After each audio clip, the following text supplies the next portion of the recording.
अस्सलाम वालेकुम दोस्तों, अभी हम मौजूद हैं उस गोदाम में जहां पर जनाब आजकल पीरा फोर्स बड़ी मुतहरक हुई है। गरीब के बच्चे का रिक्शा, रेडी, कुर्सियां, सिलेंडर, हर चीज उठाकर लाते हैं और यहाँ पर लाकर जनाब उसको वेस्ट कर देते हैं, कूड़ा कर देते हैं। ये जरा दिखाएं, जहां तक आपकी निगाह जाएगी वहां तक जनाब बेचारे गरीब का माल गोदाम पड़ा हुआ है और पूछने वाला कोई नहीं है।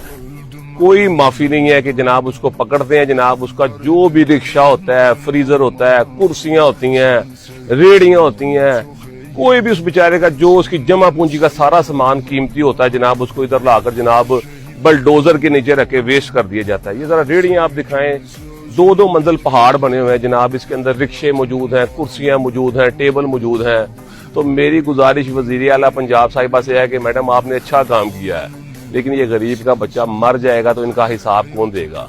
मेहरबानी करें, अगर आप इनका सामान पकड़ लेते हैं तो आप इनको वहां पर अड्डा ना लगाने दें, लेकिन इन बेचारों का सामान जाया ना करें। बेचारों का हजारों लाखों रुपए की मालियत का जो सामान है यहाँ अगर आप कूड़ा कर देते हैं और उसके बाद ये बेचारे सड़कों पर आके जलील होते हैं। मेरा एक साल है, उस बेचारे के 2 रिक्शे लाए हैं, यहाँ पर लाके जनाब उसको वेस्ट कर दिया। वो बेचारे ने बड़ी मुश्किल से जिंदगी में पैसे इकट्ठे करके फ्रूट की रेडी लगाता था रिक्शे पर, वो जनाब रिक्शे जाया कर दिए गए हैं।